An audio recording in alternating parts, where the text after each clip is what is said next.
Assalamu alaikum. I know that all of you know the meaning of this. Well,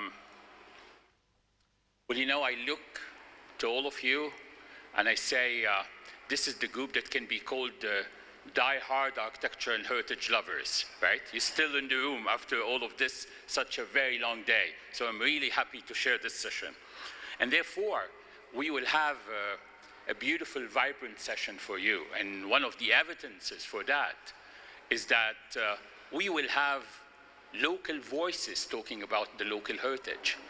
I go all over the place and people are talking about, foreigners are talking about the heritage of the locals, not necessarily that we would have the opportunity of locals talking about their own heritage. So I think it's wonderful in this session that we will have two speakers, and I will elaborate, talking about the local heritage.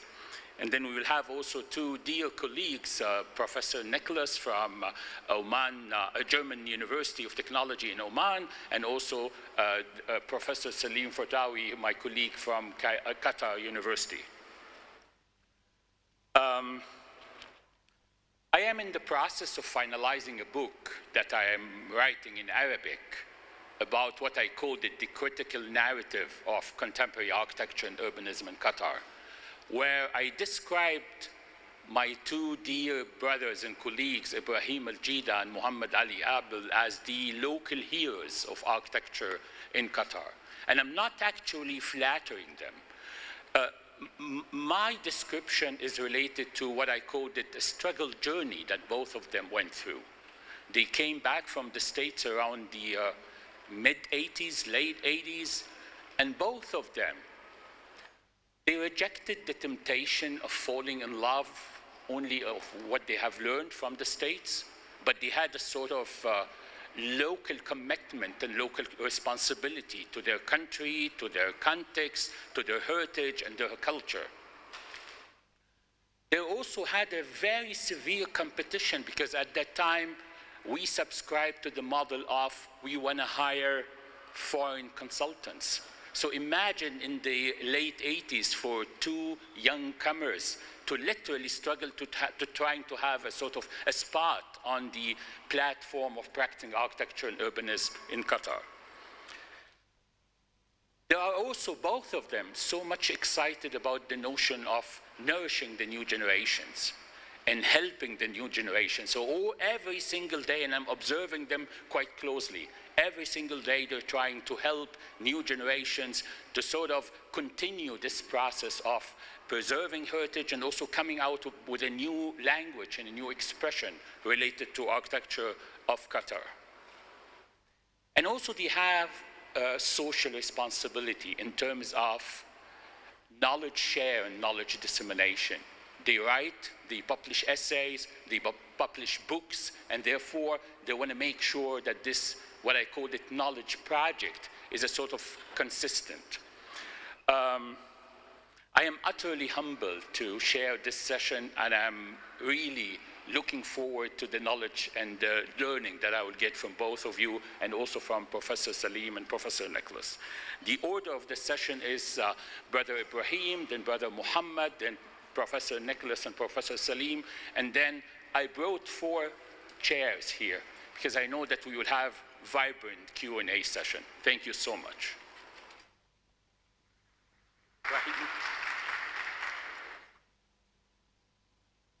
Bismillah ar-Rahman ar-Rahim. Good afternoon, everybody. Thanks for the wonderful introduction. My dear Ali, inspiring. I'm not going to mention some of the books that you wrote that could get you in trouble about criticizing some of the architecture around our region, but it will be nice to share it one day. I was asked to talk for 10-15 minutes just to stir up the discussion, and interestingly, I'm going to be talking about the history of Qatari architecture, but as I described, the gentleman who's going to speak after me, I learned a lot of things that I'm going to describe from you from him. So he will maybe shed a few items in depth. When I came back, there wasn't any reference whatsoever, except for some photocopies, booklets, and it's so exciting to see they used to call it the French Expedition Survey. And here I'm delighted, finally, after so many years, to meet the two brains behind it. And that was a beautiful reference for me. And the reason, as I collected all the search and I put my hand into a wonderful survey commissioned by municipality back in the years, which I doubt if they even know where it's archived because nobody have ever used it, but I put my hand on it, translated it into sketches and some analysis. And I said the title 1800 to 1950. 1800 is when Al-Thani's sort of united the tribes in this peninsula, and the formation of a nation started its footsteps. And 1950 when the wealth of the oil started coming. So that era finishes in terms of architecture between these years. And the prehistoric Qatar, the fort, I mean, I'm going to show you prototypes of these buildings, but within these, I'm sharing some of the images that are in the book, but within these I'm going to give some of my sort of feelings or criticism on certain eras and periods that happened. Interestingly, Qatar, where we see the Qatar village that's for entertaining and lectures and restaurants and so on. So the name Qatar goes back to 170 years before AD, which is quite ancient. And I read throughout that there was definitely people coming to get some of the shells, to get some colors for the royalties of Iraq back in the years. So there was a lot of dwellings, and they found this, and Rob will shed on Thursday, I think we'll learn a lot more from him, but it was very interesting to see the word Qatar goes way, way back then. And it's interesting, such an old map is almost quite accurate. And what forms this architecture? What forms this culture, this accent, this clothing, the food that we eat? I think our ancestors did a good job traveling, and the pearl diving industry, as it was booming, there was a lot of traveling. And with that, we brought in a lot of cultures. And even the tribes here, when there was wars and starvation, they would migrate to the other side and vice versa, and continue the traveling. Because the whole world was there. Between us and the rest of the Arab world, there was a big desert. Mecca was the only thing that you had to go to, but there wasn't much crossing of the desert. Everything was done by the sea. And I'll shed a light on this. So what forms this culture? This applies to, I think, most of our region, but what forms this culture? In my opinion, well, Oman, it is said, and I read this, that the Omanis were the first people to teach this civilization how to sail against the wind. So their travels, and they showed people who discovered Asia the way to get to there. So there is an ancient history, and as they expanded and brought in a lot of trading for us. Zanzibar, because of the trade, the slave trade, a lot of our music actually is from Zanzibar. These beautiful carved doors and boxes are from Zanzibar. But all of this has penetrated and into our culture and became Basra. Basra was a civilized, even the first missionaries started there. When the Ottomans ruled the region through there, the British had an influence there to rule these smaller towns back then. And of course, Najd, this is where the tribes came from. The rulers came from, and main tribes came from Najd. India, our ancestors used to dive to get the pearls so the Maharaja can put it on his turban. So this was an important trading for us. And we think biryani is Qatari food and sambusa is Qatari food. So it really blended into our culture. And of course, the next shore that shares almost the same size of what we have on this side, which is full of Arab tribes until 40s, 50s, still there is. So all of this has created, I think, our architecture, our accents, foods, musicals, and you name it. And that melting pot really is quite unique. And I'm so glad that we're talking about the Gulf architecture because as I studied back in Texas, there was the Adobe style of architecture. And I think it's about time that this style of architecture is recognized as one of the mankind sort of heritage of style of architecture, as it is so unique only to this Gulf. The growth, 37, it was a bad time.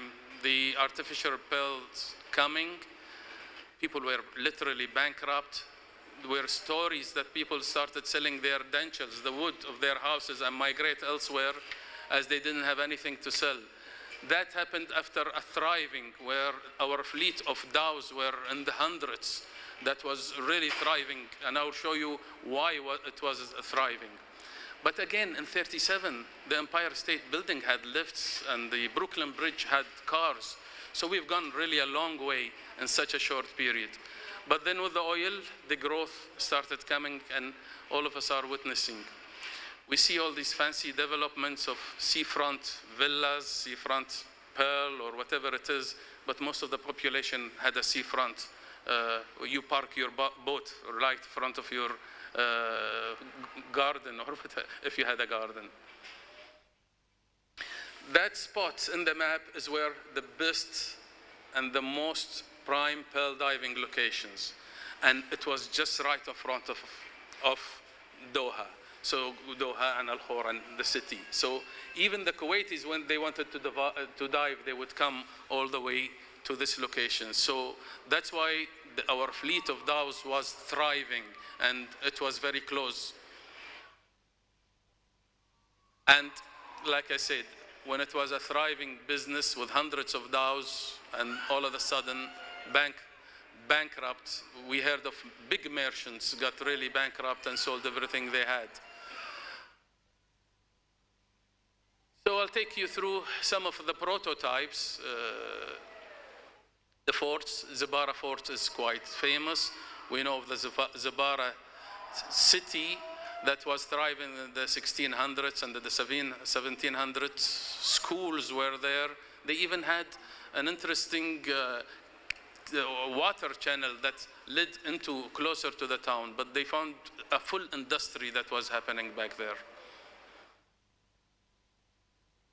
The Slal is quite unique and interesting. This is where you mix, and probably this happened throughout stages, mix the fort, and we see here a reflection of the Najd style. It's the very typical that goes slightly pointed, but here we see the dwelling happening within the fort, and it's quite unique, and I think this place is really it's being renovated. It has been renovated finally, but it's quite unique into defining what is so Qatari architecture with all the influences that we have spoken, but it became unique in its own self.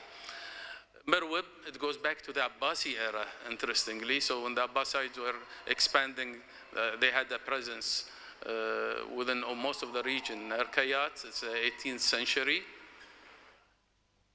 Domestic buildings, this is quite unique and interesting, but of course, this is the most important building. Interestingly, when I came back in the 80s, no attention was being done to the local vernacular as it was being demolished, and I'll show you some sad examples.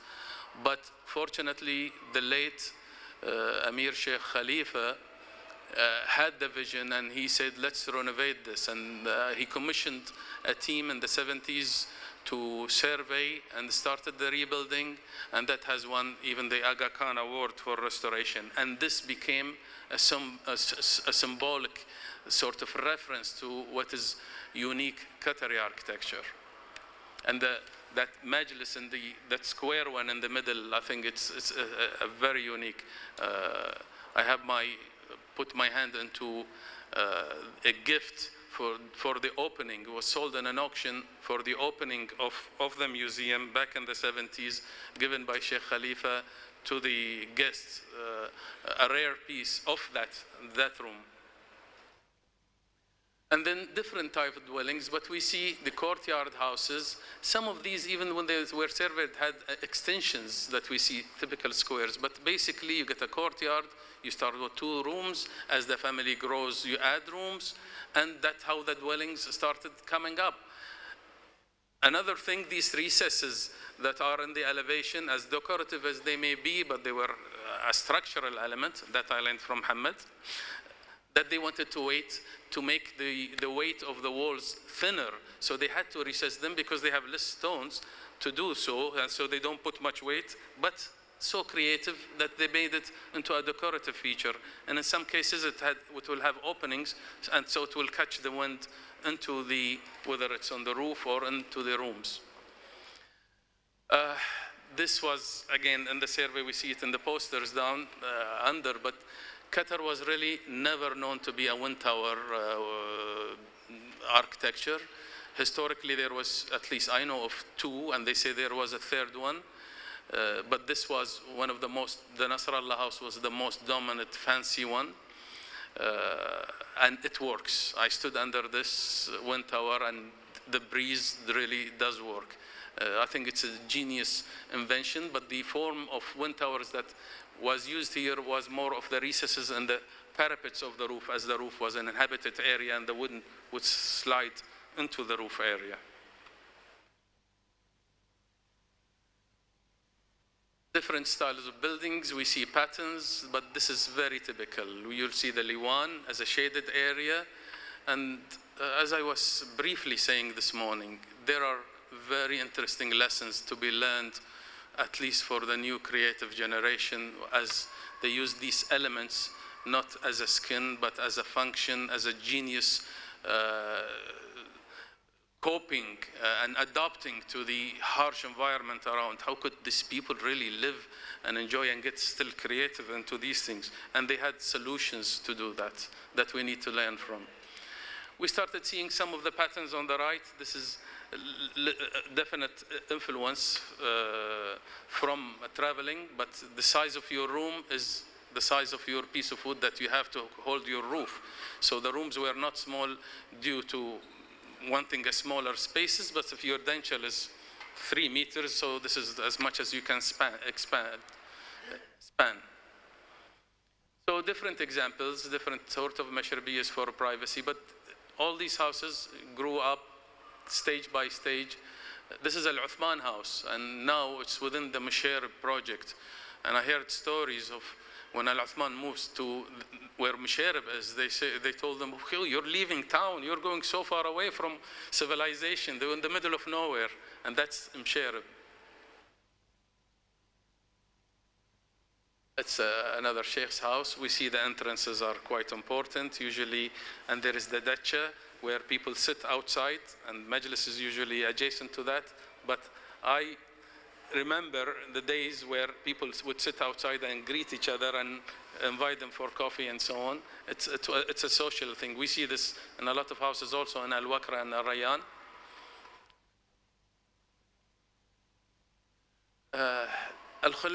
This is near Al-Khalifi. There was an area called Al-Khalifat, Sharq.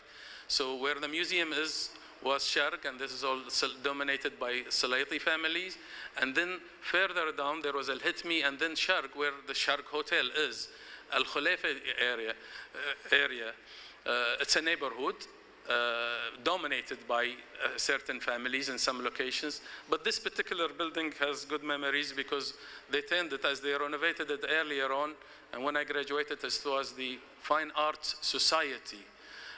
This is where the artists used to gather, and in the room, some of our late founders of the art were there. I was a member, and this is where I met Muhammad, as we were both emerging artists. Rayyan, well, this was renovated, so I think a lot of the decorative features were added during renovation because this was sort of quite well decorated, but which I don't think was the case during construction, maybe in the lower areas, but even in the outside parapets, I think this was exaggerated. Al-Mana house also has been documented. This was a thriving majlis. Al-Mana goes way back into education, and they were the first to teach and to make law. And so this, when there is a ruler of a nation comes, they would stay in these majlises.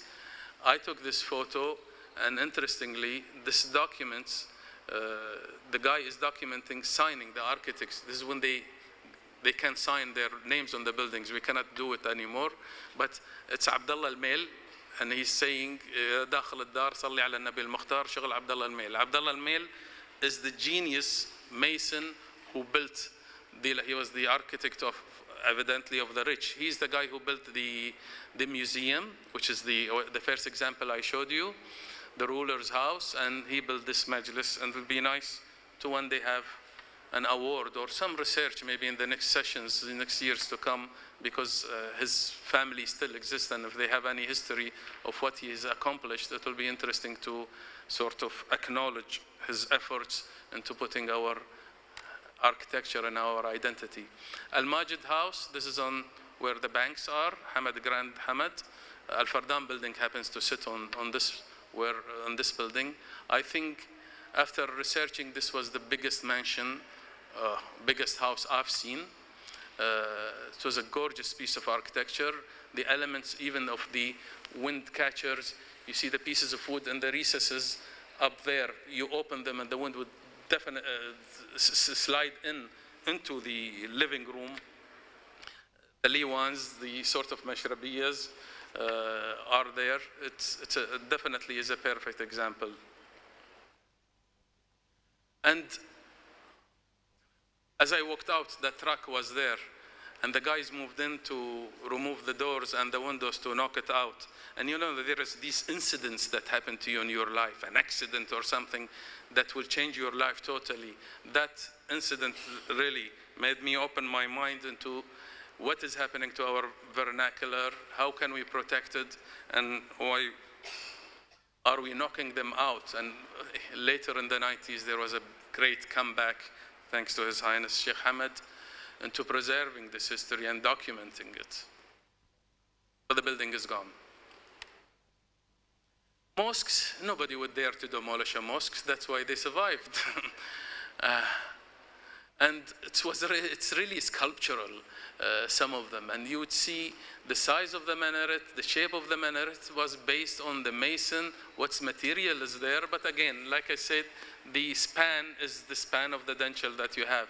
And there are some beautiful examples, whether in the Sharq area still existing, fortunately, in Shamal and in different locations, but all of these have been documented. In the book, because of the survey, each one had a name, and this is how it was documented. But just look at these minarets, they're very sculptural. In its own right, it's quite contemporary in its own right in some cases. This style of minaret started appearing not only here, but within the region. This was the first sort of modernizing, but way back in the pre-oil period, but this is when they could afford it, where the mu'adhan would be able to go a little bit higher. But we see this in a lot of towns, even within the Iranian towns or throughout, from Kuwait all the way to most of the villages throughout the Gulf. Al-Qabib Mosque was built in Al-Zabara in the 1700s. And the founder of the nation, Sheikh Jassim, when he saw it, he said, I also want to do something inspired by that. I managed to sort of collect the data and publish it in a book, called it The 99 Domes. And it was rebuilt in Doha. Later in the 17 or 1800s, it was rebuilt, and then it was knocked out. Then the municipality built it in 90s. Then knocked out and was rebuilt by Muhammad as in the stones. And he has stories how they have rebuilt it in real stones. Souk, there wasn't much souks. Most of the souks were an opening in a dwelling or so on in Al-Jasra as you walk in some of the older areas in Souk Waqif. But Souk Al-Bakr Souk was famous back then. It's a little bit more modern, but it was an active. This is where Souk Waqif, literally, the real old Souk Waqif area is. And Rob, you see it's non-decorative. It wasn't like the pointed one, the edges, which was a reinforcement, but eventually became a decorative where the beam meets the column, as we were discussing earlier today. So very organic growth with really answer worth analyzing, and the Harvard research really did. I hope it gets published one day. Dr. Nader has been tracing it, and it's with Hamad bin Khalifa University, so hopefully they will finally publish it, as it started with the Musharraf project, of course inspired by Her Highness to do such a research where a research has been done. I was honored to be part of the team in Harvard and coming back here, but to see the results of it and the analysis that they've done really proves that people lived comfortably there and managed to live. The souks were straightforward, as we have discussed. There have been some reincarnation in the Souk Waqif now of these elements, and it's working. And this is where I say there are lessons to be learned. Now in the West, we put big windows and end up putting big curtains that we never open. But somebody really have done an exercise where each single breeze of wind has been calculated and understood. And these are, I think, is the basic analysis that anybody should start by designing a building. And this is where I'm saying, with the influence of the architecture, the aesthetics, making it into a more contemporary to this, I call it going back to basics, these elements I think could be useful. And eventually the sort of international movement came. People were taken out. Well, they were very happy to be taken out because the oil came, and they saw villas in Beirut and in Mumbai and in Cairo, and they wanted to move in these villas with balconies that we could never sit in these balconies. But from these beautiful courtyard houses that could be regenerated, in my opinion, with privacy. You sit in these boxes, nobody goes to the outside. And I remember my older aunts and so on, as they moved from these houses to these houses, became prisoners of the walls inside these boxes. Thank you very much.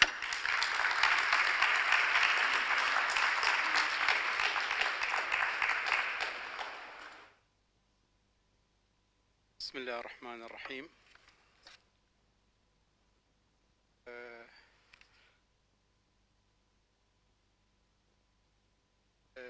I'm trying to, as an architect, as a painter, as a painter, we were always had a problem of who we are, what is our identity. Yes. So the identity, it is an open question that not anyone had the right or the perfect answer for it. But I do remember that one day I had a problem with one architect who said, do you really have an identity for your art or architecture in this part of the world? Everything in this place is imported. The only thing that you have here, it is a sand, camel, and some oil, which of course it was, it made me, that was in 1980s, and I took my camera and I started collecting data, collecting photos, just to see who we are. So I collected, again, a lot of photos, and I published my book, Ornament of the Gulf, in 1985, just trying to say, no, we have something here. We have a root in this ground. And it is not true that everything that we see or our true art is imported through the surrounding countries. Okay, so in this presentation, I'll be talking about Pearl as a center of our life, and also the 7,500 years that the Pearl's era took before its end in the 1930s. And the Gilgamesh legend and mentioning the pearl in his legend. Then I'm talking about the population, the definition of the geography of the Gulf, definition of the population, and bringing some models of the architecture just to show the common characteristic in the whole Gulf area, that they share the same rules, the same style, they belong to the same, they use the same method of construction. So this is what the human fate in the Gulf was tied to it. You know, I was reading an article that the French expedition team in UAE in Al-Qawain in the March 2014, they were uncovering a site there, and they discovered a pearl. And after testing this pearl, they found that this pearl goes back to 5,500 BC. And they claiming that this is the oldest pearl it was found. So it means something to this area, because Gilgamesh will come after, and he will mention it in his legend too. So the pearl was so important to our life in the Gulf.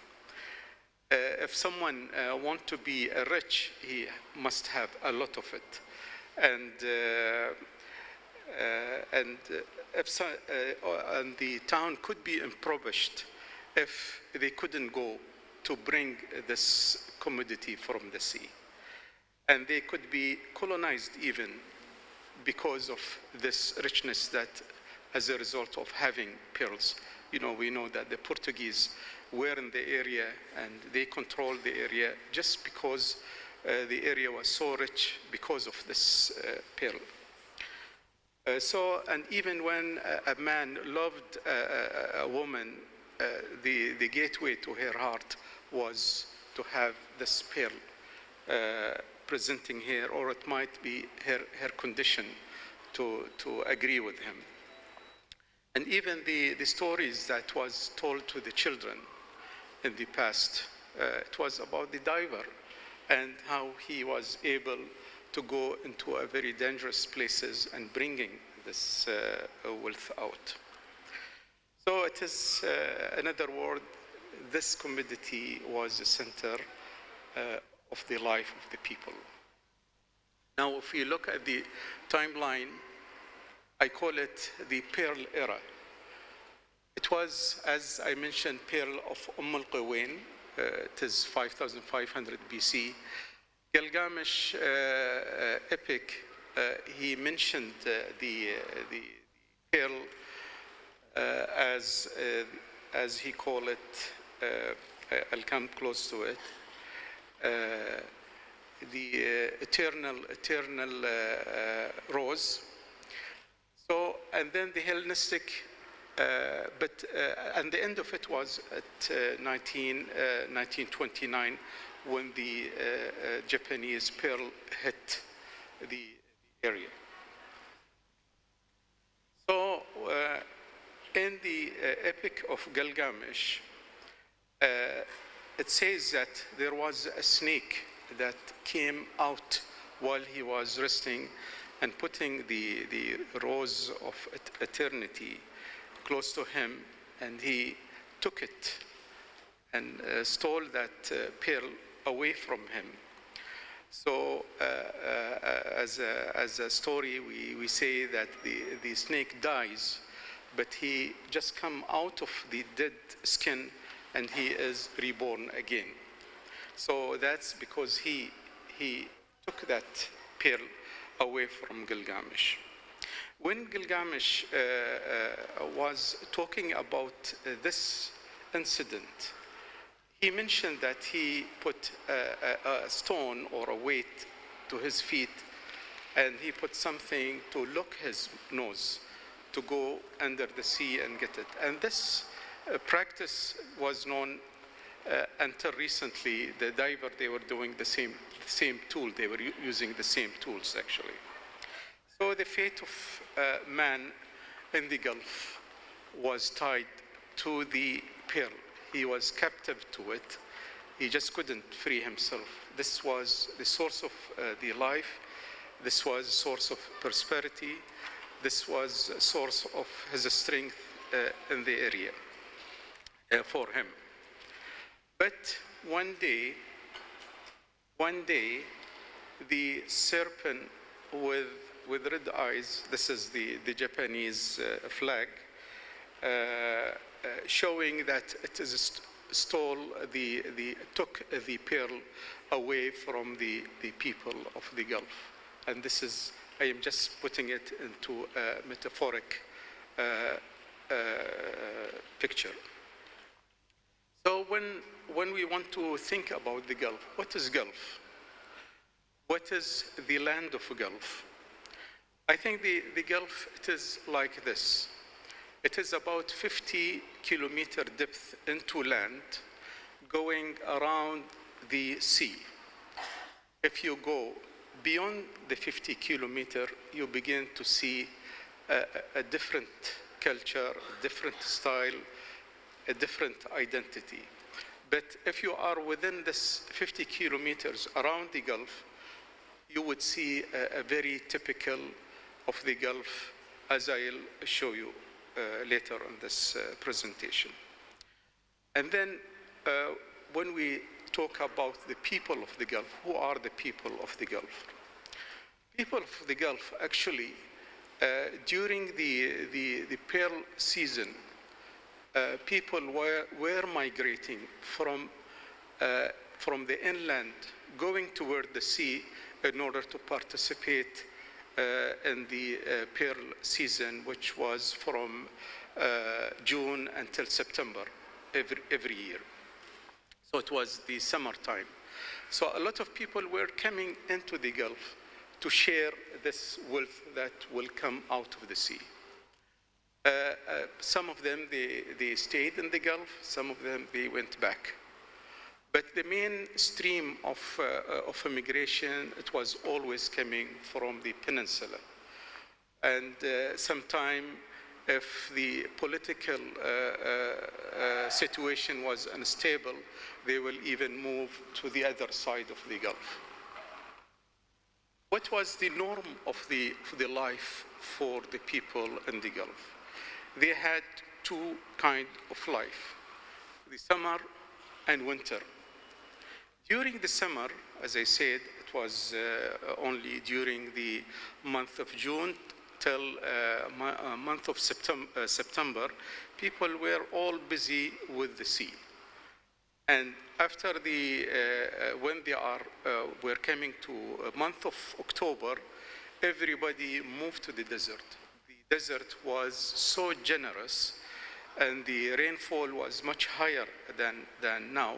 So the people, they just flourished with this grass and beautiful weather that it was in the desert.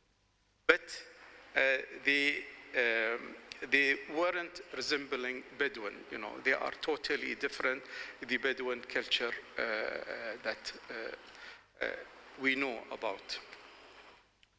And then if we talk about the geographical influence on the Gulf, what happened that we have at the north of or the east side of the Gulf, we have Zograt mountains.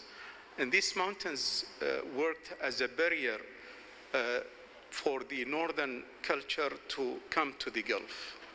So it was some sort of separation of culture. While in the western side, there is a very tough sand barrier that separates the Gulf from the Najd, or the highland of the peninsula. So this actually made the whole Gulf to be communicating with each other, while they weren't able to get the influence from the north or from the south.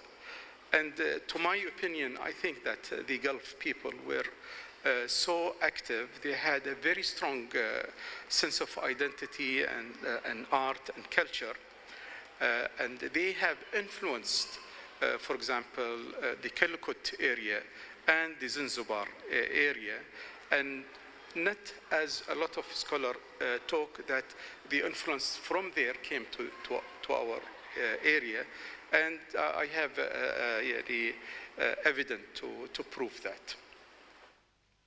So if we come to the architecture, when we study architecture, we try to look at two things, just to see the similarities and to look at the dominant factor in it, to say that, yeah, they belong to the same school. So we have the construction method in the building, and then the decorative in the building, especially the patterns and the gypsum and the wooden element. Here I will take you to a tour in the Gulf to show you how it is similar around the Gulf. So first of all, if we go to this area, it is Qashm Island. There is a town called Laft. I visited this place. It is a town that has freezed in the history. You could see how the Gulf and the eastern side or western side looked like. So, you know, if I look into this picture without showing which part belonged to, it is very hard to say if it is Bahrain, Qatar, or Kuwait. The second town, it is Kong Island, Kong Town. It is only about 5 kilometers away from Linja. Again, this is the house of Novena. They are very famous in Doha here. They have a Novena trade. And then Linja. This is Linja, for example. These are all, most of these houses are the houses that belong to Arabs. You know, most of these houses, because the whole area, the Arabs were living in it. But I think during the 1905, when the father of Shah decided to put tax on this area, a lot of people here, they were very important business people and traders. So they just left their town and they came to the Arab side. If we go to Bushehr, for example, again, you know, the similarity, the color of the buildings, the methods of, you know, doesn't show which side of the Gulf you are. If we go to Kuwait, for example, the Kuwaitis, their architecture is influenced mainly by the Bushehr town and by Basra, but it does belong to it. This is Bahrain, and this is Al-Qatif, for example. These are the places which we don't know a lot about it. But again, this building, the way I photographed it, it shows the skeleton, the structure, the wooden beams that holding the building, the grid, the making of the arches in the building. It is a beautiful picture that we can learn a lot from it. Al-Qatif, and then if we go to Al-Hufuf, which is Al-Ihsa, you know, we are now going farther from the Khalij, from the Gulf.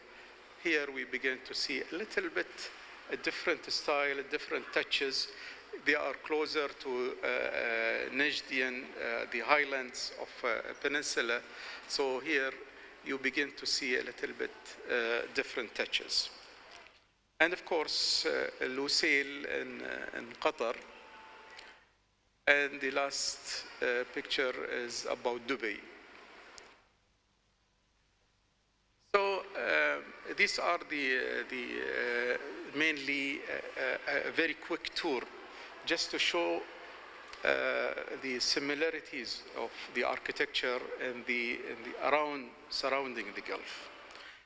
And by the way, most of these towns are, built by the sea.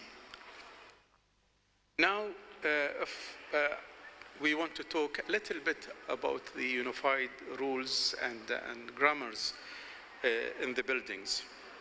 I noticed that, when they are building, they always begin the building of any walls by keeping this void.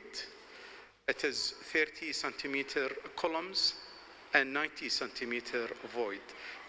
It is like this, the structure of the building. And then when he goes, I go to more details about it in a minute, but you see this line, the crossing line. When he rises the building up to 2 meters, then this is the maximum that the wall can hold when it is built from clay and mud. So he needs to put a tie beam at that level in order to be able to go up another 1 meter, for example. So the material here, which dictated the architect to follow the rules and not the rules that was made by the architect. So this line, we always see it, and it is a pure structural element.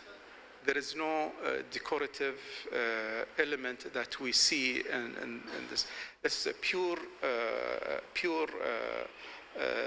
structural elements and rules that he has to follow. And as we see in Souq Waqif, for example, this is arithmetic that we see it balances everything, and he can use it like playing a piano or music, putting all these vocabularities together to show a beautiful buildings.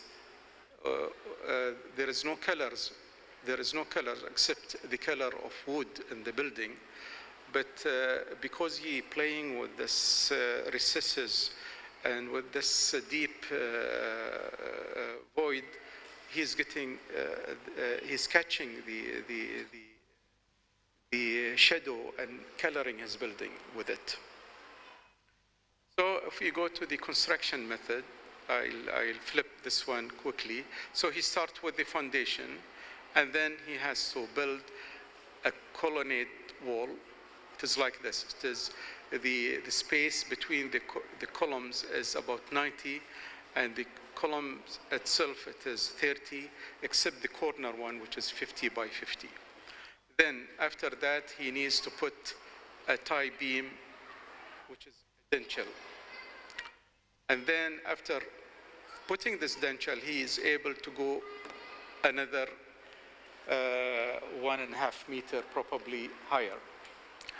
And then he needs another tie beam, which is a top tie beam. So can you see this grid is starting to appear, the vertical and horizontal line starting to appear. Now, he will have to close the upper part with the panels. We call it wall panels. And then he can add the roofs. After adding the roof, the upper lintel, he needs to put support arch for it, because the lifespan of the wood within these lintels, it is about 30 to 50 years. Most of the building that I restored, I opened this lintel and you see that the dentil has disappeared, has been eaten by the termite. So he knew that this is a problem that might make his building collapse. So that's why he is putting these arches. So just in case if the dentil disappeared, these arches will carry on the roof for him. And then, of course, the parapet. And then he will add the wooden parts, windows.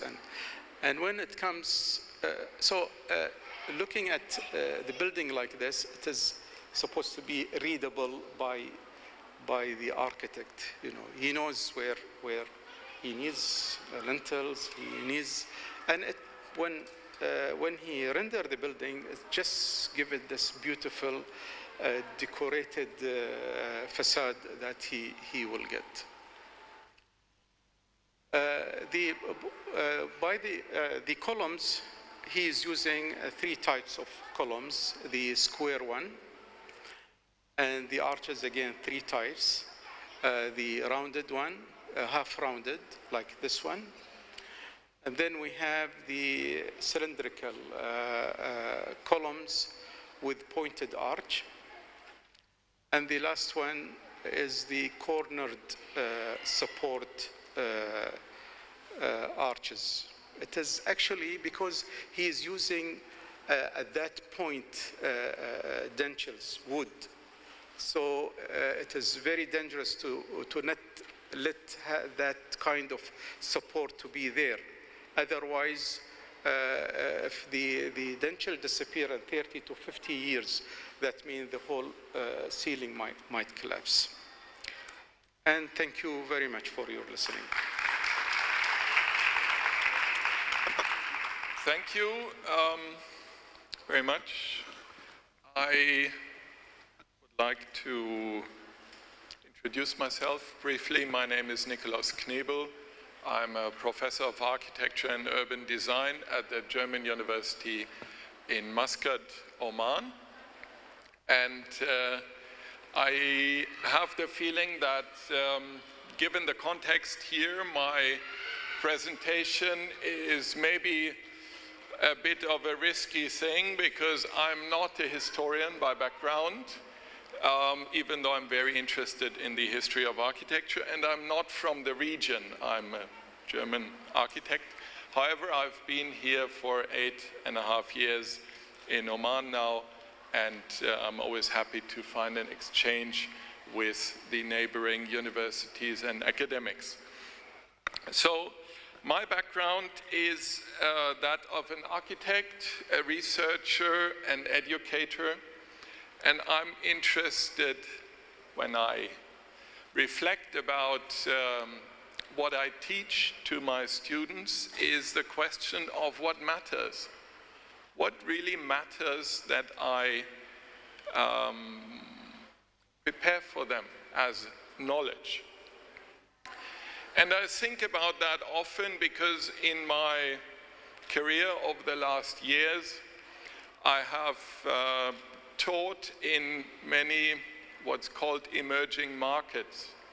I've worked in building up an architecture faculty in Ethiopia, a very quickly developing country. Now I'm in Oman, rapid urbanization happening. I'm married to an Indian. I go to India every year. I see the rapid change in the urban design. I studied in Singapore, an equally rapidly expanding and developing city. And what always strikes me about these places is that these are cities that are younger than the inhabitants. Even my students in Oman are older than a lot of their city. That might sound a bit banal, but the longer you think about it, the more it puts the notion of time that we discuss here in a symposium about tradition and heritage into an interesting perspective.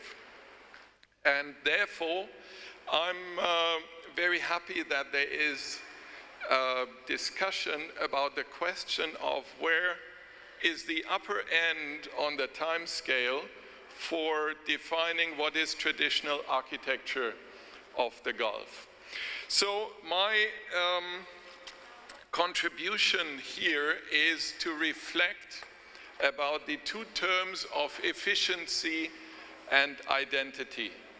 I think these are the two main streams of discourse here at the moment in the region, if not even beyond. But the problem is that these two discourses about identity and efficiency are disconnected. They do not meet. There are plenty of buildings that are very image-driven, that are almost purely about identity. And equally so, there are lots of buildings that are technologically driven, that get certifications for their energy efficiency. However, typologically, they are not very interesting. So my question is, how do these discourses come together? I think the problem is not new.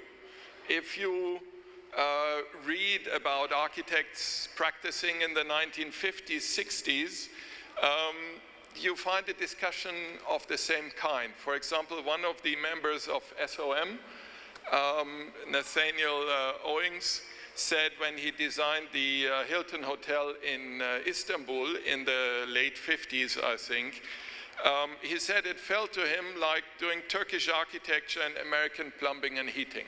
So here again, you have identity, efficiency as two separate discussions. So when we look at how we bring these discourses together, I think we need to look at what's called passive design strategies. In the discussion about eco-houses, we separate between what's called active and passive design strategies. So the active strategies are the technological ones, the ones where you need to press a button to get a machine going in order to cool a building. And the more you optimize it, the better. The other discussion is about the so-called passive elements. So all the decisions that have to do with orientation, with construction, and so on. Now, the passive means are, for me, the core architectural themes, because they relate directly to the form that we give to buildings. And I asked myself, what is a good method to carve out knowledge to learn from the passive elements that were used in the historic, in the modern, and the contemporary architecture? And I think, and I'll then go through examples, a good method is to work with patterns. Some amongst the architects of you might remember that there was this big discussion about patterns and pattern language in the 1970s, 80s, a format that was introduced by an architect called Christopher Alexander. And the idea of patterns is to formulate knowledge and disseminate knowledge about what is called proven solutions for recurring problems. So not the specific once only applied solution, but solutions that appear over and over and that seem to be successful for architecture. So I have tried to prepare for you a little panorama about solutions that I think meet both questions, efficiency and identity, and that could be maybe inspiring for a discussion about the architecture of this region. Patterns usually have a bit of a colloquial kind of a title. So that first pattern that I would like to discuss is that we need to look for cover, of course, because in this latitude around the Tropic of Cancer, we have high impact from solar radiation from the top. So it's all about the roof, the cover that we give to spaces. And a fantastic example to learn from is the 1960s design by Michel Ecochard for the National Museum in Kuwait, where we see that the central yard around which the museum is located is covered by a huge space frame and a truss, and there are plants growing under this. This is probably a very comfortable shaded public outdoor space that is naturally ventilated. A similar pattern, even though it looks a bit different, I see in the modernist 1980s, slightly archaic, rough, but somehow impressive shades, again, that shade public space. Here it is the main bus station in Abu Dhabi. Kind of dramatic forms colored in a bright turquoise. However, a very comfortable outdoor space that is created. And if we go on, we see this motif now in a much more sophisticated design in the umbrella project by the German engineer Bodo Rasch in Saudi, where you see how a public space can be enhanced by giving it a filtered light, a good natural ventilation, and shading. Similarly, exactly the same motive we find here in a design for Masta city, not built, but strikingly similar. So we can draw a line from these 1960s designs all the way until today. And you might be familiar with this design for a public park, even unbuilt, however seriously trying to build it in Abu Dhabi, the Al Faya Park. That is almost an underground park. So looking for cover, finding a roofing for public space, I think is a pattern that works in this region, in this latitude, in this climate, and that is maybe not found in traditional architecture that clearly. However, it would be a unique element if employed more often in this region and could give an identity.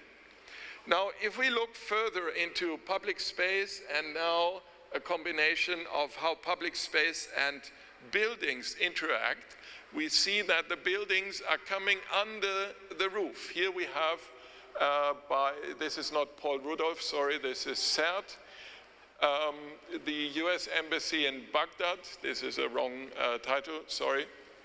But you see the idea of the building going under the roof.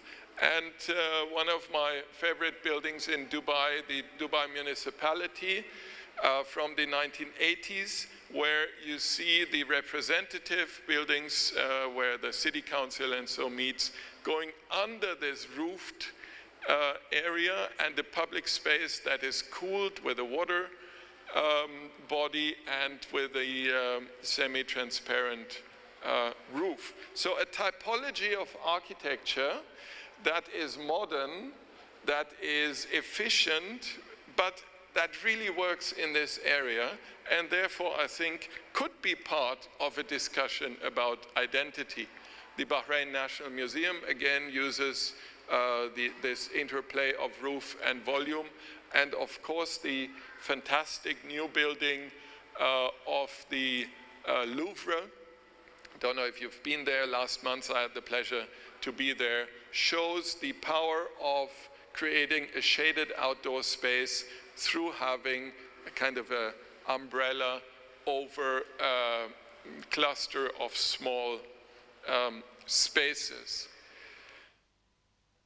If we go even a step further, we take the roof away and we look at what the building could do in order to be identity giving and efficiency creating. We could start our search with this project by Walter Gropius and his team of TAC when they came forward with designs for the university campus in Baghdad. And here we see the whole building, a mosque, kind of hovering over the ground and pulling the public space under the building, and therefore again providing a great shade and at the same time a monument. if we not only look at the Gulf region, but if we go around the Tropic of Cancer, and here we're on 27 degrees north in Jaipur, again, a very hot, dry climate, we see a building lifted off the ground, cooled by water bodies, with, at other places in the building, greenery in that space. We see how a different typology emerges, and I think that is part of the panel here, that we look at which typologies give an identity to this area and drawing this identity from negotiating climatic aspects besides cultural aspects. If you look at the Siemens headquarter in Masta, you see exactly the same pattern of a building hovering over the ground, giving daylight, but limited, just sufficient daylight to the public space under the building. So in many places, these spaces don't work, but in this climate, they do. And therefore, I think they're worth considering and exploring and developing.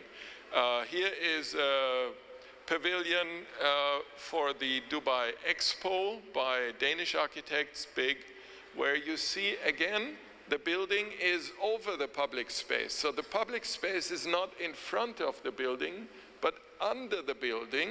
And then the building is more like forming a cave over this space.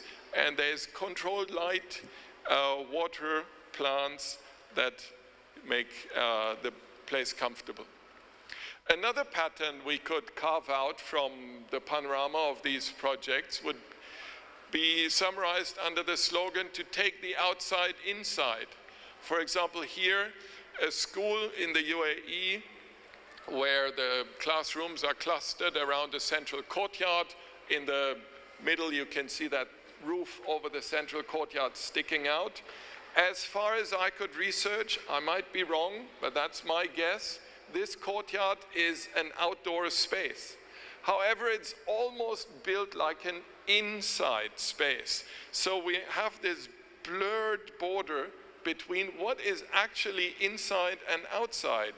And this is, for me, a point of starting to think about what the identity of architecture could be beyond, say, the traditional typologies that we must study as well, of course.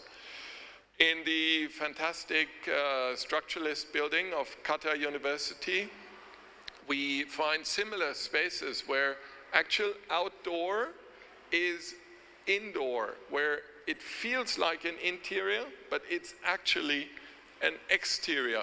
And these spaces only work in this climate. In Saudi, you can find exactly the same pattern in Zaha Hadid's Energy Research Center, where you see a huge covered public space between the research labs that are on the right and the left. So this is an architecture that takes the outside inside, and you can't do this everywhere around the globe.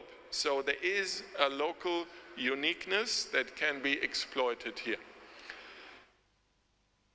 Rapid in is a pattern that is obvious. You need two lines of defense. As Louis Kahn said that, you have the sun and the rain border, horizontally or vertically. Here is a building from the 1990s, even though it looks even a bit older, from the UAE, or temporary or flexible sunshade on the Al-Bar Towers in Abu Dhabi, where you see the space between the sunshade and the building evolving into an interesting element.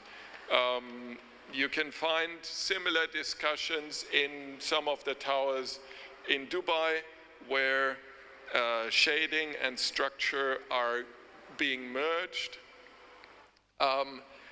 Another pattern that I would like to put out for discussion would start with the appearance of the traditional architecture of the region. We've seen the Bahla Fort in other presentations today, which I think these kind of buildings are stunning in their sculptural quality, in their presentation of huge closed plains, and then only very unique and carefully placed openings. And if we follow down that path, we could see that a modern bank building from the 80s, SOM's National Commercial Bank in Jeddah, is not so different. It's radical in its closedness, and then equally radical in its openness of having these sky gardens cut out. But somehow an architectural language that is efficient and identity-giving because it refers to the climate of this place. The national, I think it's the Islamic Development Bank in Jeddah is actually the title, is a very sculptural building that you could not build in New York or in Berlin or in Frankfurt. This kind of chiseled block only works here and is a chance, I think, for the architectural language here. On a similar latitude, if we just go on a search around the globe and we look at between the, say, 23rd and 33rd degree latitude, this time on the southern hemisphere in Chile, you find, again, the sculptural quality of architecture that can be developed because the light situation, equally to here, has certain conditions that structure buildings differently than if they were further north or south. And of course, a building next door here, we've just visited it, the Qatar Foundation Headquarter, again, is a highly sculptural building that is specific in its design to keeping the light out, letting the air through, and if we go further, that brings ventilation into the building. So that's the next pattern. I would call it inhale, exhale, so that there's a breeze going through the building. Of course, the wind towers are the starting point. We see wind towers in the kind of employed, literally. In the Qatar university buildings, we see that, again, the same bank building, there is actually a void in the center of this tower so that the wind can go through. The whole building is a wind tower, even though it looks a bit different. And I don't know if you know this project from Kuwait, very recent residential tower that actually it's called wind tower, but it has a wind tower in its core. So typologically, the tower becomes different because the core is no longer there for circulation, but it's moved to the sides. And you have a different kind of neighborhood now and a different kind of possibility to ventilate the apartments. And that comes from thinking about what works efficiently in this region and thus gives an identity. And my last picture is from the inside of the Qatar Foundation Headquarter, which I think is one of the most inspiring buildings in the region because it brings together efficiency and identity. The inside-outside spaces that are behind this facade are, I think, a sign into where one could go with the architecture of the future by connecting to, in a way, the modern tradition, or even before that, to the, say, vernacular tradition, taking patterns from there and working out forms that belong to this place. So for me to end this little presentation for you here, identity, efficiency, or you could say appearance and performance were like opposite ends for the last 100 years. If you look back almost 100 years from now, actually 99 years ago, the Bauhaus was founded. So the beginning of the modern movement, which led to an international style where functionalism was applied as a universalism, now after 100 years comes to a point where functionalism, making a building efficient, is actually a regionalism. And I find that an interesting closing of the circle of modern architecture after 100 years that I wanted to share with you. Thank you very much.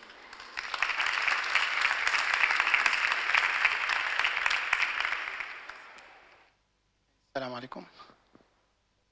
Well, I am the last speaker today. I know you are tired, and I am tired. However, those lectures or presentation we just looked at, it was really refreshing and make us really love to hear more. And I hope my lecture is going to be contribute to the same attitude you just had from the previous presentations. Yeah, the previous speaker, Nicholas, actually he introduced himself. It's good to introduce yourself when people don't know who you are. But anyway, I'm just an architect. I had a degree in urban design, another degree in environmental psychology and cultural geography. That's what I am. I had a lot of work with heritage when I was back in Syria. I'm from Damascus, Syria. We did a lot of documentation of heritage buildings, almost 80 of them. I built a model for all Damascus with the challenge with Ecochar. When I just mentioned about Ecochar, the French architect, before he died, actually he visited us, and we had the trip to Damascus, and he said, there is no way you can make a model out of that 1 to 500. And I did it. And now it is in the museum, in one of the museums in Damascus. Anyway, saying that, I went to Saudi Arabia. I introduced myself there to different culture, even though Arabs are the same in terms of Arabs, our language and etc. But they were really, in terms of culture, too much different, you can see. We went from there to Canada, a few years, came back to to Oman. I stayed there in Sultan Qaboos University for a few years, 6 years almost, and I had one of my colleagues now here. He used to be my student, Haitham Al-Abri. I am glad to have him here. He's a doctor now, and he's doing a lot of work related to renovation. Now I am mostly working with something related to design issues and social studies in my research. I select the topic for this lecture, static and dynamic. When it comes to the traditional architecture, what is static, what is dynamic? The word are not, I didn't find it in social literature or in something related to architecture and urban design, but I found it actually in physics and so on. So I have to define it. Static is something when you copy as it is. You don't change it. The way I found it, the only way you can say static. I have an arc, it has a name, it has a proportion, it has been used by certain culture. You bring it as it is, copy it, and put it there. I can refer to Abdul Wahid al-Wakil. His work mostly came with that ideas. Static, his work mostly static. When it comes to dynamic, is you take those elements or styles and you play with it to create a new architecture. However, still has this architecture, still remind you of the original of that style. So I went into this notion to define, to say something actually about Qatari architecture. Let me talk about this story. It's a very small one, just to tell us how successful is really Qatar in preserving its own identity. One time I went to Vietnam to attend a conference there. It was my first visit, and sitting beside the driver, trying to look at the environment. They were driving almost 45 minutes. I have not seen any elements tell me I am in Vietnam, except people who are walking on the streets. I saw French style. I saw buildings like modern, we call it modern, but nothing say really Vietnamese architecture or identity. Until I reached my hotels. In my hotel, I found this piece of art sit beside my bed. The only piece I saw it.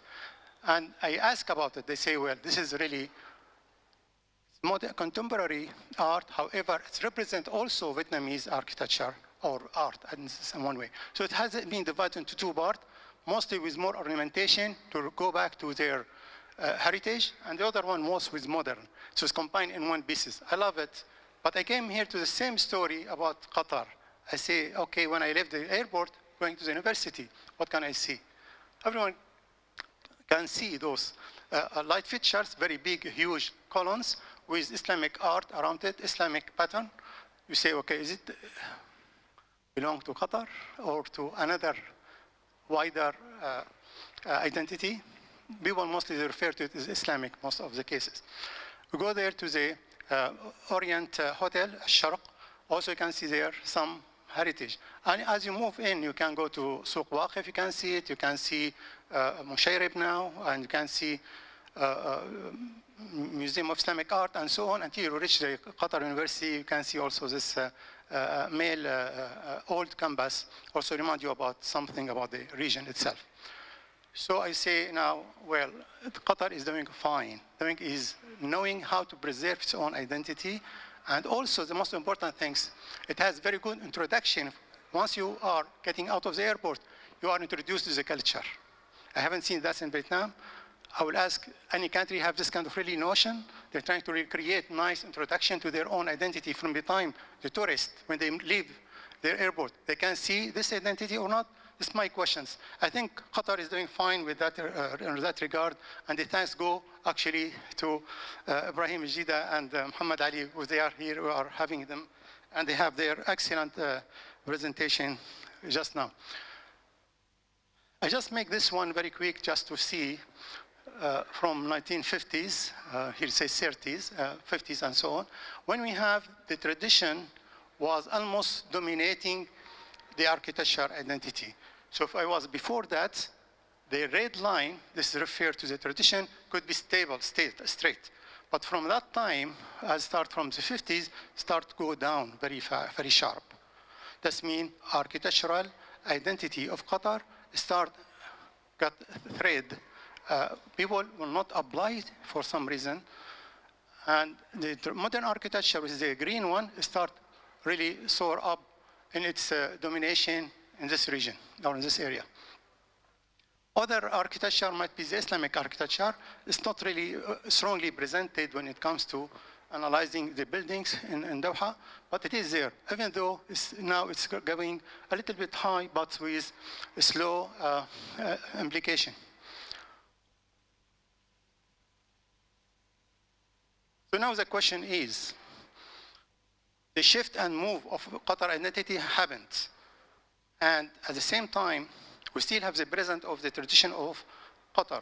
So I have to ask a number of questions, create my own objective and method, etc., to achieve the goal of this research. First of all, what is the Qatari architecture? Actually, Dr. Ustaz Muhammad Jida, actually, Ibrahim Jida already defined what is Qatari architecture. And the second one, what is the contemporary architecture in Qatar? Another question. And another question, number 3, to what extent the identity is affected by outside? And this one, actually, I have to go to some theory came from geography, which I had, one of my degree came from geography. So Higar Strand, he's a Swedish geographer who created the idea of the diffusion of theory. And he has very interesting idea of how things move, how the language move between boundary, how the disease move between boundaries, how culture move between countries, language, religion, etc. And according to his theme, I'm gonna divide my presentation. At the end, we can have some really understanding of resistance or to change in Qatari identity. So the idea of the work happened like this one. First of all, we select areas which has different type of Qatari architecture, barrels, which mostly has some Islamic and global. Souq Waqif is 100% Qatari. Mushayrib is a Qatari but with modern notion. And we have West Bay, also it has a mix of different styles. From there, we go there to do some field observation. From field observation,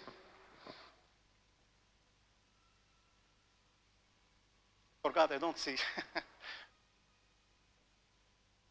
From field observation, we have to go to the people.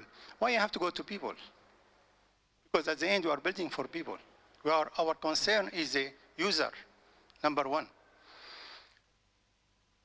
When Kevin Lynch created the image of the city and he went to create, kind of really find out how the people see cities, those who came from science, they say, so what? So what? So we know the image of the city, so what, how is that going to be beneficiary? How is it going to be applicable for us? The response was very simple, very simple. When we know what the people see, we can know the strong and the weakness in the city, part of the city. So we can put more emphasis on the strong part and put another work or effort to improve the weak part of the city itself. So when you go to the people, you have to know how the people see things. So then when you put an effort, you know you are putting the effort, the money, the expertise, the time, all of that in the right place. Because at the end, the people who's going to be use it, going to be experiencing what you are building for them. I'm not going to build really beautiful architecture at the end, see people escaping out of it. There is an example in Yale University, I believe, when an architect, I think Philip Johnson, built a beautiful building department, and the architectural journal write about it, how beautiful, how nice, but they found the students don't use it. Why? They say when the summer, it became like an oven from inside, so everyone go outside. So the beauty of the building didn't help to create successful architecture. It's successful in terms of buildings, successful in terms of aesthetical issues, but it's not successful in terms of user at all, so they left. So this kind of things we have to pay attention. So that's why we have to go to the people to see how they really think about what they are looking at and what they conceive. So from there, we went to the people to ask some questions. We're using some photographs.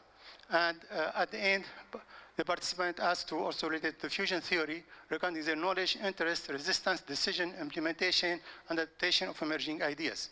So this actually the method was for this presentation. This is the diffusion theory. Sorry, this is the diffusion theory. This is the one, came from Higar Strand. So we have information and interacts matrix. Those goes to the mean information. Mean information field is mean here Doha, for example.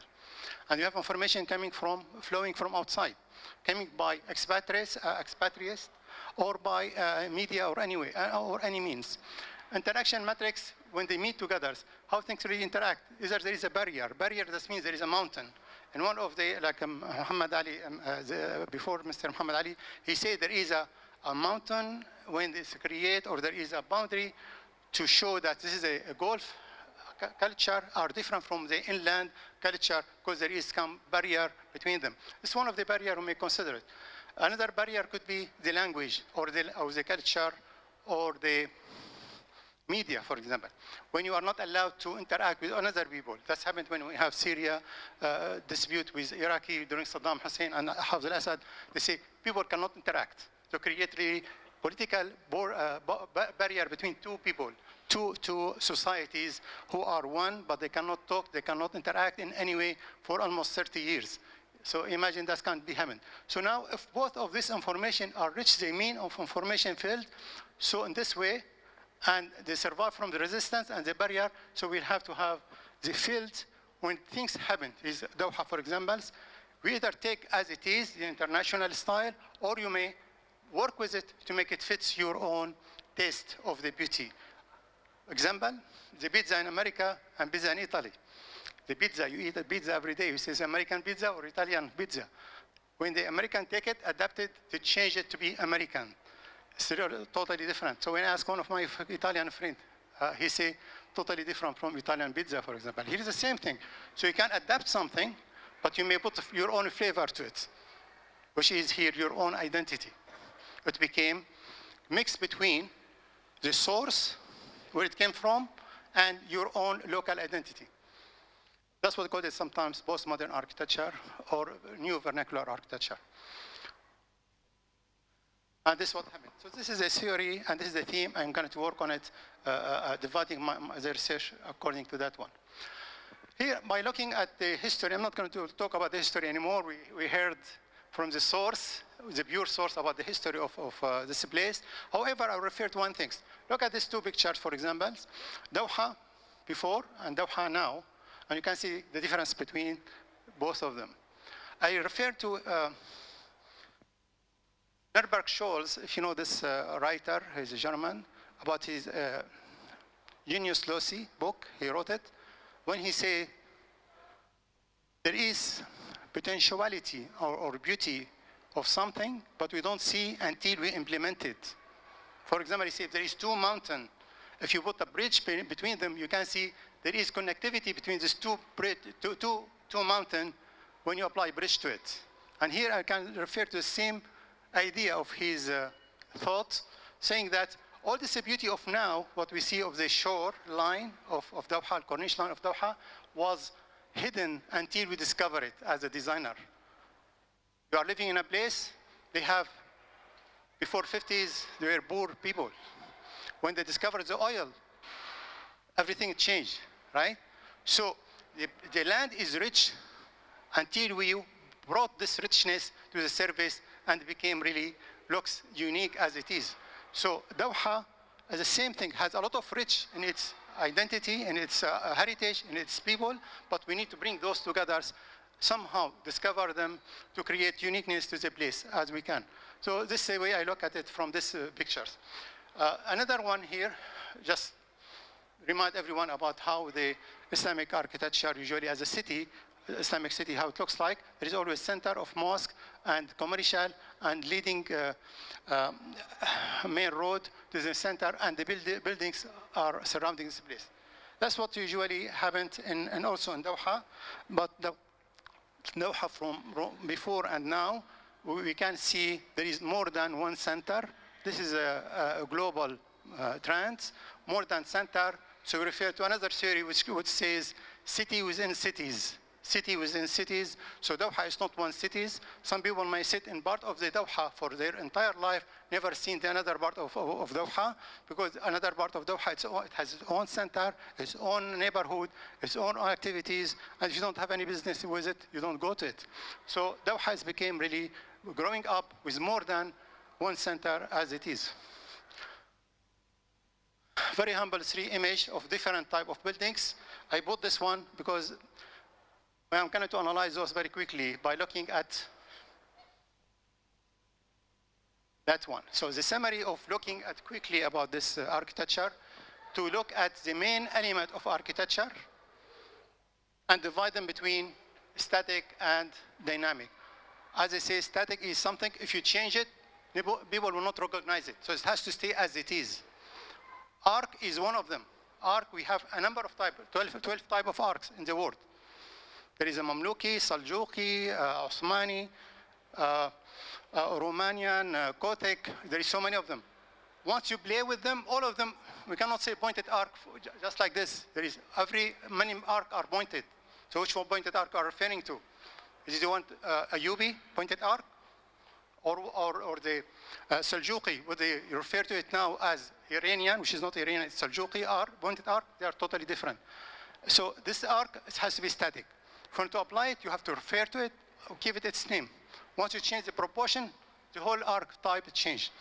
However, other things are possible to change. The ripped elevation, I think it's static, even though Musharraf, they have used it. And we can go with a number of things. I propose it here as it is. So the character of space and form that are typical to traditional Doha are the existence of clustered low-high buildings. Number of the one things we can see from the building, traditional building. Building frontage touch each other and all flow a connected building line. What I'm doing here is just summarizing the study has been done by analyzing this old city. You can read it if you want, but we can see buildings are connected, low rise, it has some features to adapt it to the climate and to meet the social requirement of the society.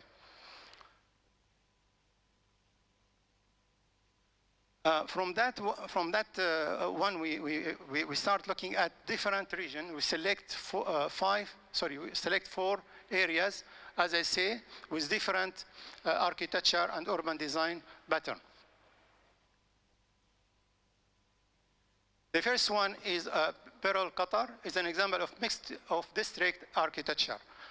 Qatar is not really every building has different style. No, district has different style. That's what it is. And this studies, what we have done, it looks like people, when we refer to Pearl, if they are not living there, they think always they Port Arabia. And their response came from that reason, when we make survey, came always analyzing Pearl as Port Arabia, not as a Pearl as a whole. So it is a mix of district with different architectural style. Second one is Souq Waqif, it's a purely 100% static Qatari architecture.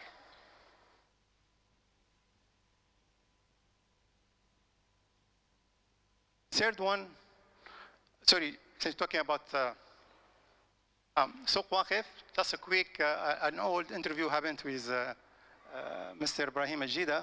He referred that Souq Waqif is a good example. So the government has really to, it's good things that the government preserve Souq Waqif, and also he wants that the government also to encourage a movement toward preserving historical site.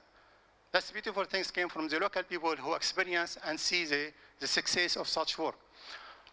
Now, the third example came from Musharraf. Musharraf is an example of the dynamic aspect of traditional Qatari architecture. So we have to look at it as a dynamic, not a copy. We are not copying here. We are changing, but at the same time, we can see the beauty of the identity of the district itself. Some example about how part of it came from tradition, being adapted in Musharraf design.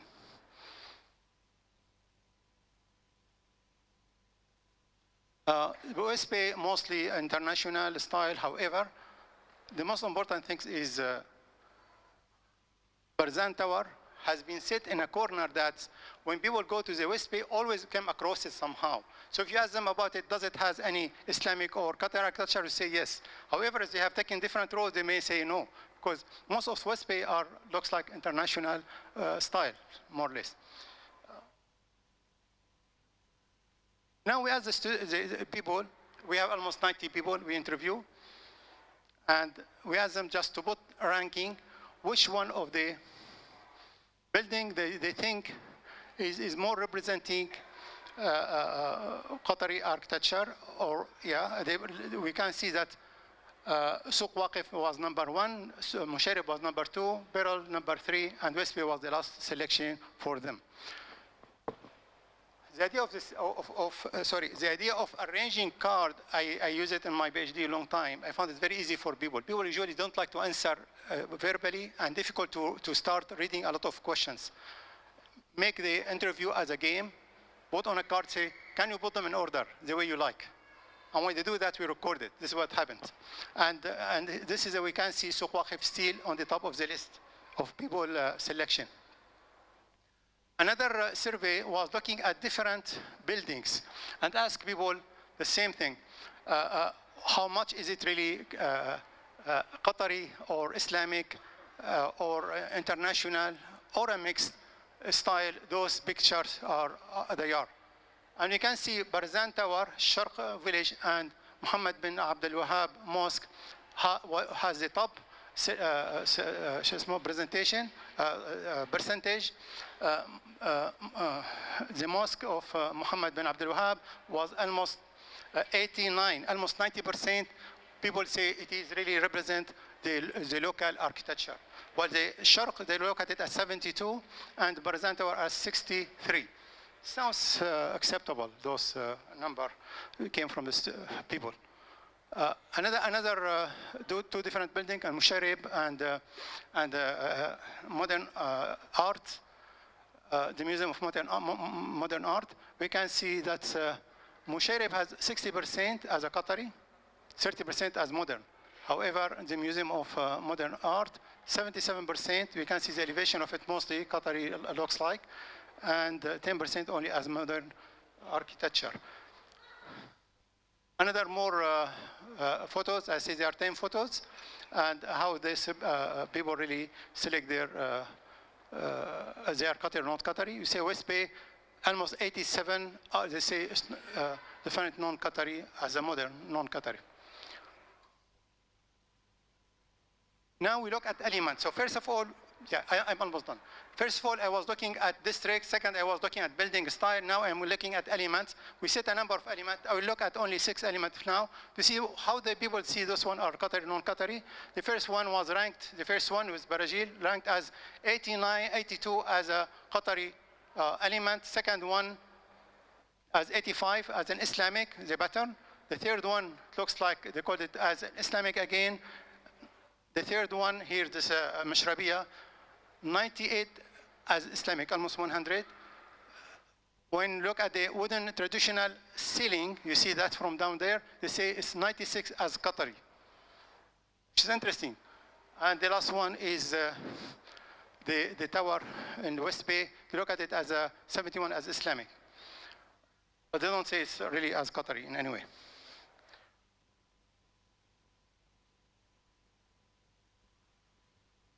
There are so many actually questions, so I will look at only look at the title and go through one example for the time being.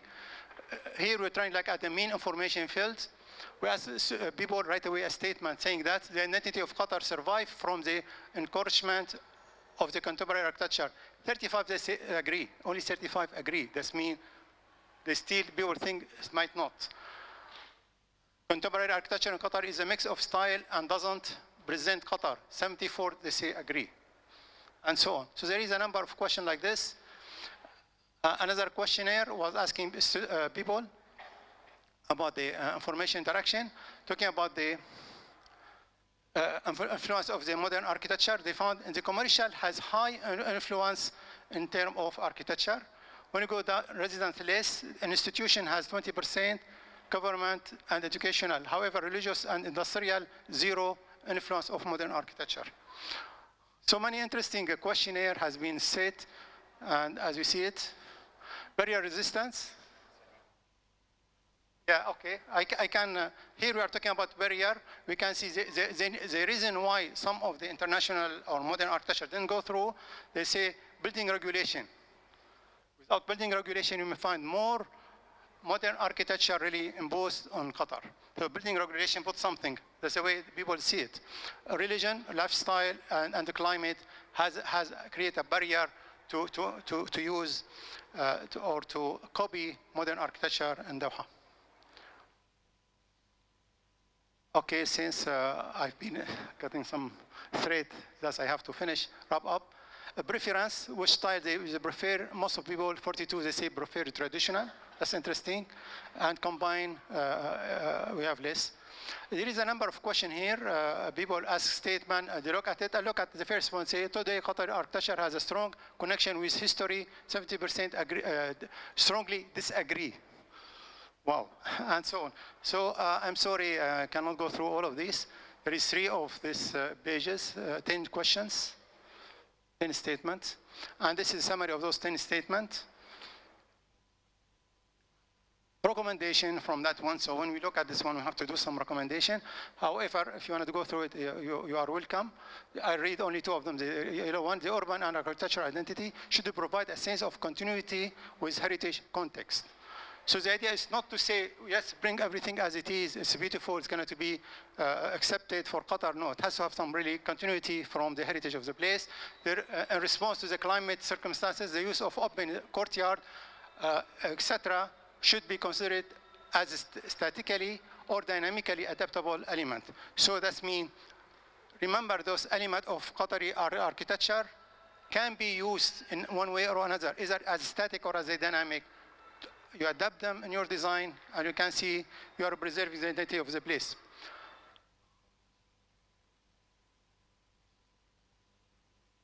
Okay, this is my final few statement. The urban pattern and architecture characteristic identify an iconographic of the place, etc. And you are welcome to ask any question at the end of my presentation. Thank you.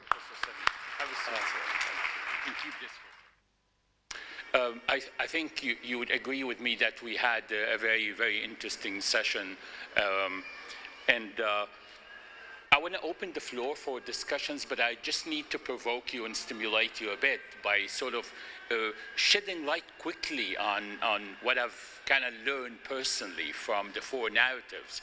And I would start with what Ibrahim said regarding what I would call it the very first wave of globalization within Qatar, when he showed us that what we label as traditional Qatari architecture or culture is also a sort of influence coming from different geographies around the country.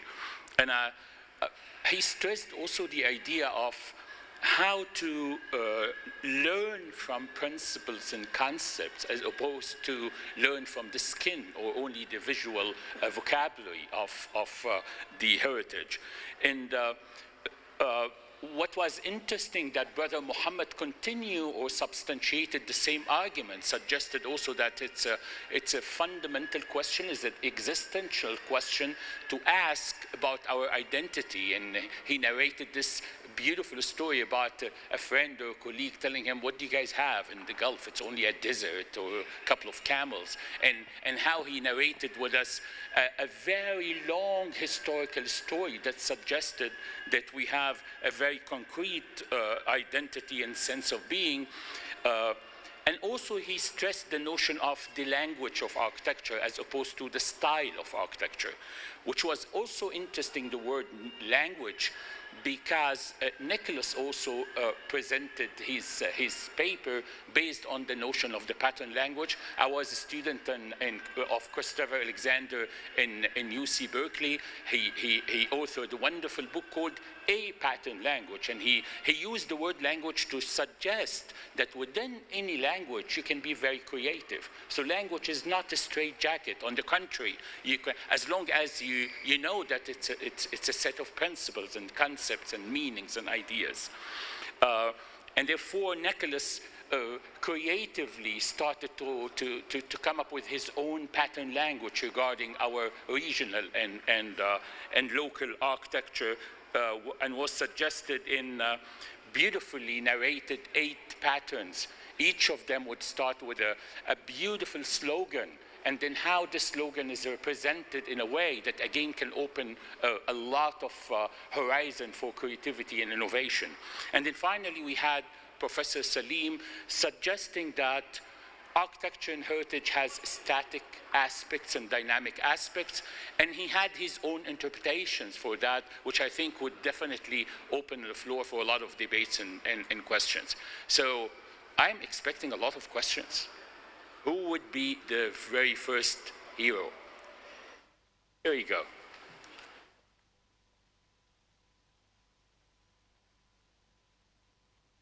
Thank you very much to all of the participants for the enlight giving in this session. I have a question about the architectural typologies of traditional architecture. So some sources are actually classifying this as the architecture of the Gulf as the Arabic masonry and Persian masonry. Have you encountered in your research or in your studies such classification? Is this classification working with covering all the typologies that we have? Can we actually have only Arabic and Persian, or are there any other classifications that maybe are not as famous? Actually, I think that the architecture of the Gulf is very typical, well-rooted in the area, belong to this area, developed in this area. But as Brahim said, that still some influences from the surrounding can penetrate into this style. On the eastern shore of the Gulf, for example, you don't see a lot of pointed arches. You don't see a lot of round arches, but you see the corner arches, for example. The corner arches, I think that it is more typical of the eastern sure than the, for example, when you go toward Kuwait, you begin to see Iraqi influence, more Iraqi influence. When you go to Al-Hufuf, Al-Ihsa, you begin to see the inland influences from Najd, for example. But it is not the term itself, it will not apply 100% when you say this is a Persian or no.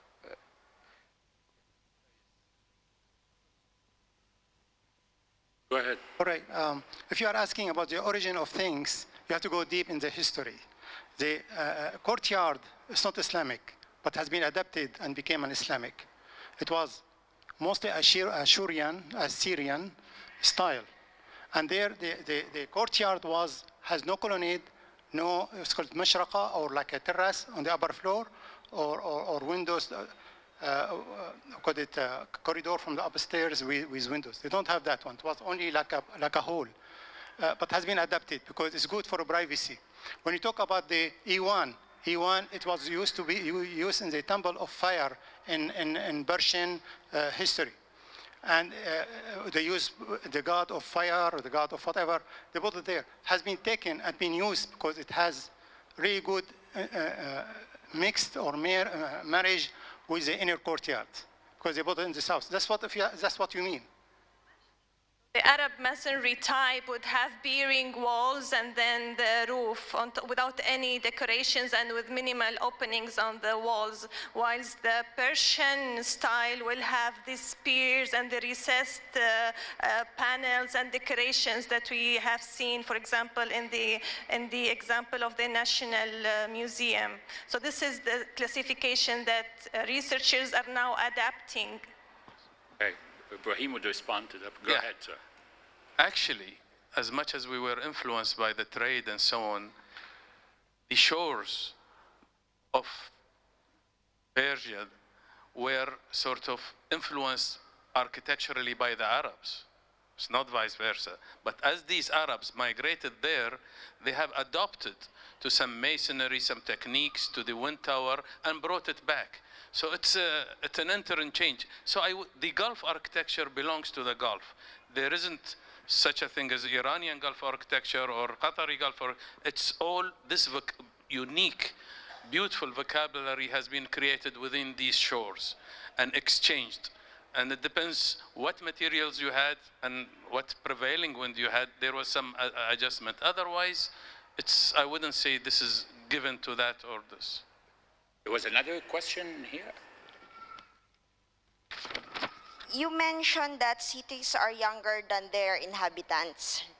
Can you elaborate further or relate it on how it affects the Gulf architecture or the vernacular architecture we're having right now, since we have been discussing about the identity and the identity of the Gulf architecture, and it's very evident in the presentations that with the transition from the pearl to the oil that gave the region its modern architecture right now. Okay, I'll give you a very personal, not a very theoretical comment or answer on your question. I studied mostly in Berlin in the 1990s. And after the fall of the wall, there was a certain confusion about how to build up Berlin with all the new government buildings and so on. And then some of my professors at that time came up with the slogan of a Berlinish architecture. And they had actually invented an identity that had no bigger roots, but it dominated the whole discussion about architecture. And today, nobody's talking about this anymore because these professors have retired. During my studies, I went to Singapore to study there as an exchange student. And they never looked back. They only looked forward. And I found this very liberating as a European to be in an environment where the actual problems were tackled in a constructive way, and the image machine was not used to overlay architectural solutions. And so I found it an interesting contrast personally to see what happens to an architectural culture and what are the potentials if the reference points are only in the past, or maybe they are in the present. And I see this as an interesting chance for the generation of architects who practice now in this region to have an open discussion about how to solve the actual problems of these cities. Does that answer your question a bit? Any more questions? A little bit on Okay, this. sure. About 2000, year 2000, 2002, around this years, in Doha, we had these towers were booming like mushroom in the West Bay.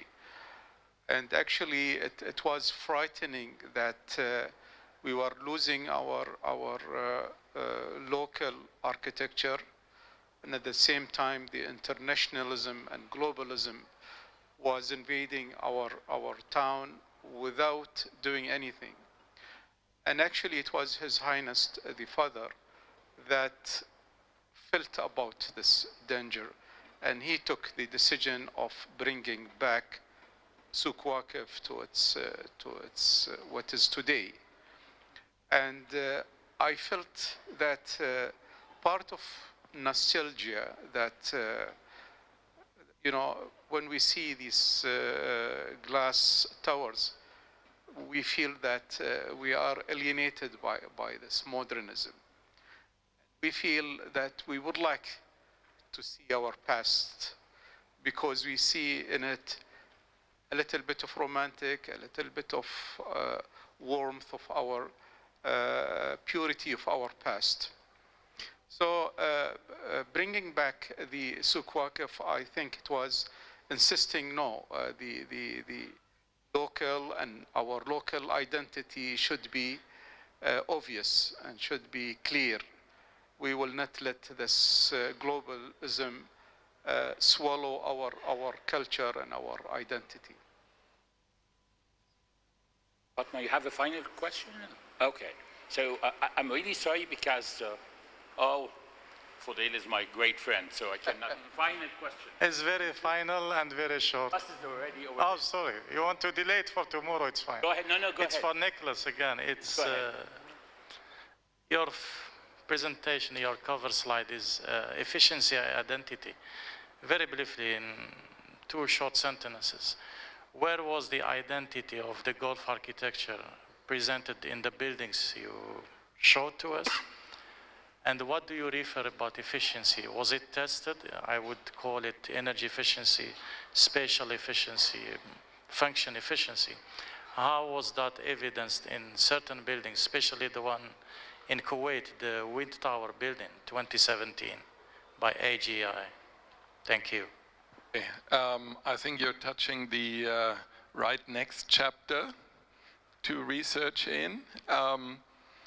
I do not have data about the actual measured efficiency of these buildings, but I appreciate the categories that you mentioned. So it's not only energy efficiency, space efficiency, for example, is a very important topic. So I do not have further information. I look at these buildings and I judge them from my, say, experience as a designer. The Qatar Foundation Headquarter, I don't think you can open a window there. So you could question efficiency measures, but potentially this kind of architecture is very inspiring what it could be. You could move it further. So it's in a way, a wild guess. But I feel okay with it. I think it's fine to start a discussion. And that's all it was meant to be. And the identity question, just to say that, it's on the same level. It's the first time I've put this together as a thought. And I think the examples we've seen, without repeating the whole story, shows that these buildings are as they are because they are at a certain place and not anywhere else. And that gives it an identity, I think. All right, with that said, please join me to thank the 4 distinguished speakers. And I will give the floor to James to direct us for tomorrow. So, ladies and gentlemen, thank you very much. Tomorrow we resume with day 3 of the Architecture Week. So see you there then. The program, if you don't have it, is available over here on your right. Thank you very much and good night.